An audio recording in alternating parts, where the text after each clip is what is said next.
जय Hind defence lovers. आज की टॉप हेडलाइंस कुछ इस प्रकार हैं। भारत का स्वदेशी 4th generation very short range air defence system के शुरू होंगे यूजर ट्रायल्स। रक्षा मंत्रालय ने 2 महत्वपूर्ण कॉन्ट्रैक्ट को किया साइन। इंडियन एयरफोर्स ने अनएक्सप्लोडेड बॉम्ब्स को डिफ्यूज करने वाले रोबोट के लिए साइन किया कॉन्ट्रैक्ट। भारत सरकार को तलाश है लो कॉस्ट ड्रोन्स के लिए लो कॉस्ट सॉल्यूशंस की। और लाल सागर में हूती रैबर्स का मुकाबला करने के लिए श्रीलंका की नेवी इंडियन नेवी को भी करेगी ज्वाइन।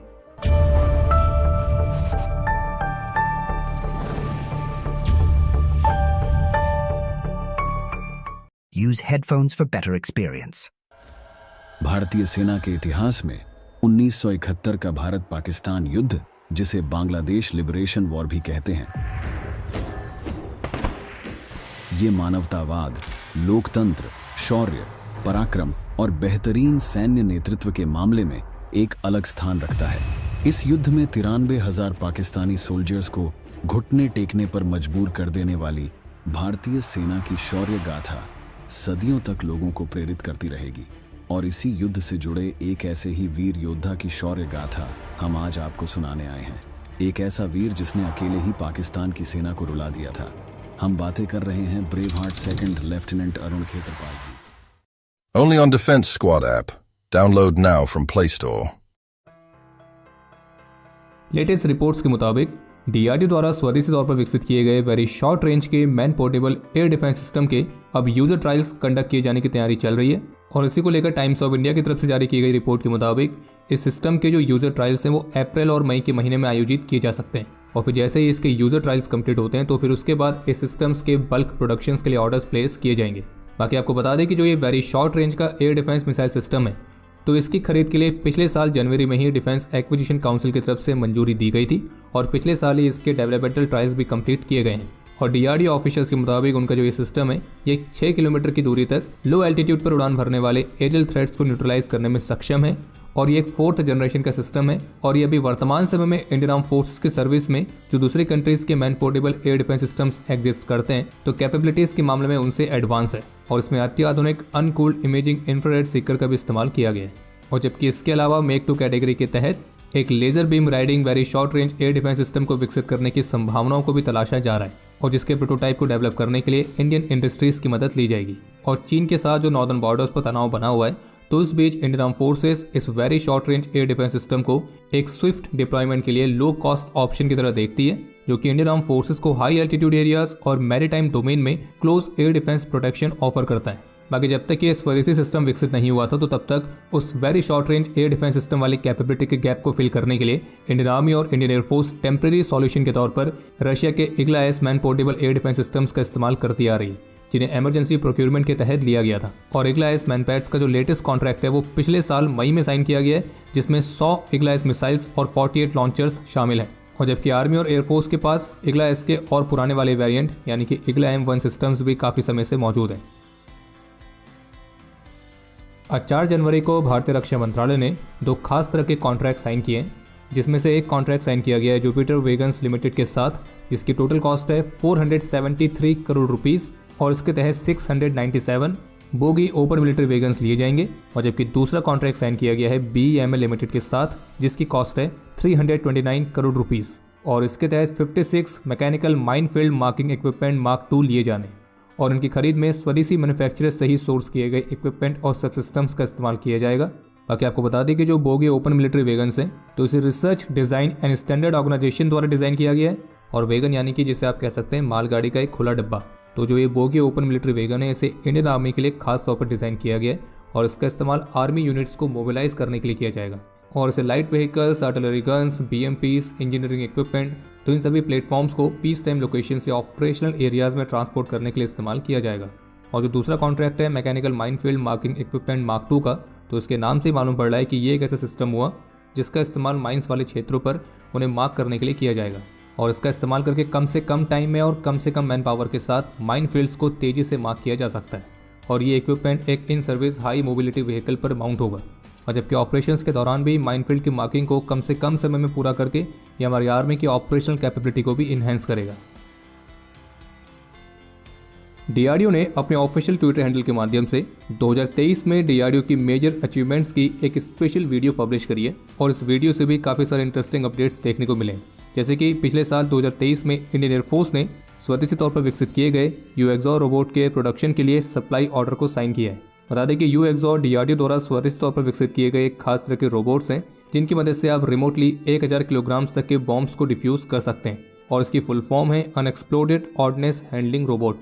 और इन रोबोट्स को खरीदने की जरूरत खास तौर पर बालाकोट एयर स्ट्राइक के बाद ज़्यादा महसूस हुई थी, जब पाकिस्तानी एयरफोर्स ने जवाबी कार्रवाई में इंडियन आर्मी के इंस्टॉलेशंस को टारगेट करने के उद्देश्य के साथ बॉम्ब्स ड्रॉप किए थे, लेकिन वो बॉम्ब फटे नहीं। तो इसी तरह के अनएक्सप्लोडेड बॉम्ब्स को सेफली डिफ्यूज करने के लिए इस रोबोट को बनाया गया। इस रोबोट को 2 किलोमीटर की दूरी से ऑपरेट किया जा सकता है, यानी कि जो ऑपरेटर है वो एक सेफ लोकेशन पर बैठकर इसके हाई प्रेशर वाटर जेट्स का इस्तेमाल करके एक्सप्लोजिव्स को डिफ्यूज कर सकता है। और लखनऊ में जो डिफेंस एक्सपो आयोजित किया गया था तो उसमें भी इस रोबोट को डिस्प्ले किया गया था। बाकी पिछले साल ही रिपोर्ट्स आई थी जिनमें कहा गया था कि इंडियन एयरफोर्स इस रोबोट की करीब 11 यूनिट्स को इंडक्ट करेगी। इसके अलावा डीआरडीओ ने अपने इस वीडियो में भारत के फ्यूचरिस्टिक मेन बैटल टैंक्स के लिए विकसित किए जा रहे 1500 हॉर्स पावर वाले इंजन के कॉन्सेप्ट डिजाइन को भी डिस्प्ले किया है और इस इंजन के पहले प्रोटोटाइप को सफलतापूर्वक टेस्ट भी किया गया। और जबकि डीआरडीओ ने पिछले साल स्वाम टेक्नोलॉजीज का इस्तेमाल करके माइंस को न्यूट्रलाइज करने वाला परीक्षण भी किया था। और इतना ही नहीं बल्कि इस वीडियो में यह भी बताया गया कि पिछले साल जो कई सारे टेस्ट कंडक्ट किए गए थे तो उसमें से एक टेस्ट एक्सटेंडेड रेंज की एंटी सबमरीन रॉकेट का भी था, जिसमें इसके शिप ट्रायल्स और लॉन्चर ट्रायल्स दोनों कंडक्ट किए गए थे। और ये जो एक्सटेंडेड रेंज के एंटी सबमरीन रॉकेट्स हैं इन्हें मौजूदा रशियन ओरिजिन के रॉकेट गाइडेड बॉम्ब्स को रिप्लेस करने के लिए डिजाइन किया गया है। और खैर बाकी अगर आप यहाँ तक वीडियो देख चुके हैं तो वीडियो को लाइक करना ना भूलें। और अगर आपको तलाश है एक डेडिकेटेड डिफेंस ई मैगजीन की तो उसके लिए हमारे डिफेंस 360 डिवाइन ई मैगजीन को कंसीडर जरूर करें। और अगर आप कूपन कोड भारत का इस्तेमाल करते हैं तो आप इस ई मैगजीन में स्पेशल डिस्काउंट भी प्राप्त कर सकते हैं। और इस ई मैगजीन को बाय करने का जो लिंक है वो इस वीडियो के डिस्क्रिप्शन में दिया गया है। तो जैसा कि पिछले डिफेंस अपडेट में हमने आपको बताया था कि भारत सरकार पाकिस्तान की तरफ से उत्पन्न होने वाले ड्रोन्स के थ्रेट को काउंटर करने के उद्देश्य के साथ पाकिस्तान के साथ लगी पूरी सीमा पर एडवांस एंटी ड्रोन टेक्नोलॉजीज को डिप्लॉय करने की तैयारी में है, जिनकी तैनाती 6 महीनों के अंदर की जानी है। और जो एंटी ड्रोन सिस्टम्स तैनात किए जाएंगे वो स्वदेशी होंगे। लेकिन कुछ ऐसी भी रिपोर्ट्स हैं कि पाकिस्तान की तरफ से जो चीप ड्रोन्स खास करके देखे जाते हैं तो इस तरह के लो कॉस्ट ड्रोन को काउंटर करने के लिए भारत को एक लो कॉस्ट सॉल्यूशन की भी तलाश है, जिसके लिए भारतीय रक्षा मंत्रालय प्राइवेट सेक्टर्स के साथ डिस्कशन कर रही है। और जबकि इसके अलावा CNBC TV 18 के साथ एक्सक्लूसिव इंटरव्यू में डिफेंस सेक्रेटरी श्री गिरिधर अरमाने जी की तरफ से बताया गया है कि फाइनेंशियल ईयर 2024 के लिए भारत सरकार का उद्देश्य है डिफेंस प्रोडक्शन को 1.5 लाख करोड़ रुपीस से अधिक और डिफेंस एक्सपोर्ट को 20,000 करोड़ रुपीस से अधिक पहुंचाना है। और उन्होंने इस बात के भी संकेत दिए कि अपकमिंग बजट में वेपन प्लेटफॉर्म्स की खरीद और मॉडर्नाइजेशन के लिए जो कैपिटल आउटले होता है 5% से 7.5% तक बढ़ेगा। और साथ में उन्होंने ये भी कहा कि जो फाइनेंस मिनिस्ट्री है वो डिफेंस मिनिस्ट्री की सभी जरूरतों को सपोर्ट करने के लिए तैयार है। और प्राइवेट सेक्टर के साथ कई सारी डिफेंस स्कीम्स हैं जो कि शेड्यूल हैं और इन स्कीम का उद्देश्य होगा भारत के डिफेंस सेक्टर में उभरती हुई टेक्नोलॉजीज की डेवलपमेंट को बढ़ावा देना। और इसी इंटरव्यू के दौरान उन्होंने इस बात पर जोर दिया था कि हाल ही के युद्धों में हम सभी ने देखा है कि बड़े बड़े प्लेटफॉर्म्स जैसे कि सबमरीन्स, फाइटर जेट्स, वॉरशिप्स, तो इन सभी को लो कॉस्ट ड्रोन से भी न्यूट्रलाइज किया गया है। तो ये इस बात को दर्शाता है कि हमें इस तरह के खतरों को काउंटर करने के लिए सबसे चीपेस्ट पॉसिबल सॉल्यूशन को भी देखना चाहिए।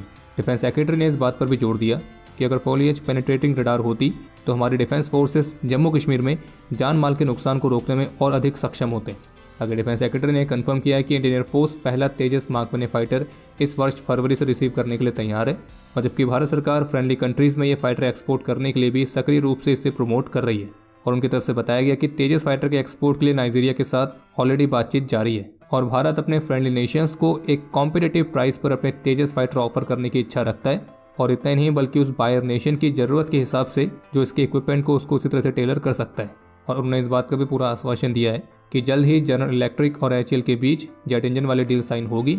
और उनका ये भी कहना था कि रही बात S-400 एयर डिफेंस सिस्टम की डिलीवरी की तो उनके मुताबिक उन्हें नहीं लगता कि इसमें कोई बाधा आने वाली है।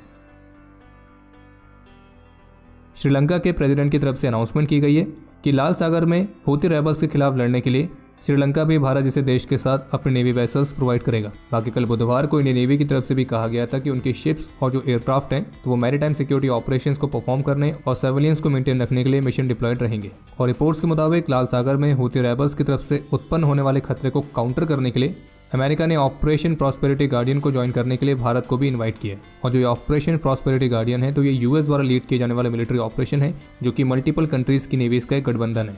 इसके अलावा एक बड़ा अपडेट ये देखने को मिला है जिसमें रॉयटर्स के साथ बातचीत में यूक्रेन के साइबर स्पाई चीफ की तरफ से यह दावा किया गया है कि रशियन हैकर्स पिछले साल मई के महीने से ही यूक्रेन के टेलीकॉम जायंट कीवस्टार सिस्टम्स के अंदर थे। और यूक्रेन के साइबर स्पाई चीफ का ये कहना है कि ये जो हमला था तो ये केवल यूक्रेन के लिए नहीं बल्कि पूरे वेस्टर्न वर्ल्ड के लिए एक बड़े मैसेज और एक बड़े वार्निंग की तरह था। और इस हमले ने लगभग सब कुछ साफ कर दिया था, जिसमें कीव विस्तार के कई हजार वर्चुअल सर्वर्स और पीसीज इंक्लूड हैं। और इस हमले को उन्होंने एक डिस्ट्रक्टिव साइबर अटैक के एग्जाम्पल के तौर पर डिस्क्राइब किया है, जिसने टेलीकॉम ऑपरेटर की कोर को पूरी तरह से डिस्ट्रॉय कर दिया हो। और इस हमले के पीछे रशिया की military intelligence cyber warfare unit, जिसका नाम है सैंडवॉर्म, तो इसको मुख्य रूप से जिम्मेदार माना जा रहा है। और दावा यह है कि रशियन हैकर्स इस हमले को अंजाम देने से कई महीने पहले से ही यूक्रेन की टेलीकॉम जायंट कीविस्ता सिस्टम के अंदर थे। बाकी हमले को अंजाम देने के लिए 12 दिसंबर का ही दिन उन्होंने क्यों चुना, तो इसका कारण स्पष्ट नहीं है। और अब समय है आज के इतिहास का। आज के दिन 1996 में जम्मू कश्मीर में अपने अदम्य साहस और वीरता का परिचय देते हुए मेजर राजीव कुमार लाल वीर गति को प्राप्त हुए थे और इन्हें मरणोपरांत शौर्य चक्र से सम्मानित किया गया। और आपके लिए आज का प्रश्न ये है कि भारत में आर्मी डे किस वजह से सेलिब्रेट किया जाता है। समय है आज के टॉप 3 कमेंट्स का, जो ये रहे आपकी स्क्रीन पर।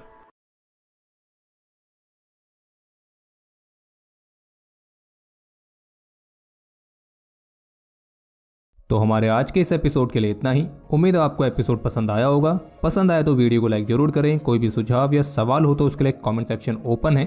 और squadin.in पे जाके नए डिजाइन्स को चेकआउट करना ना भूलें। हम जल्दी मिलेंगे नए एपिसोड के साथ। तब तक के लिए जय हिंद, जय भारत।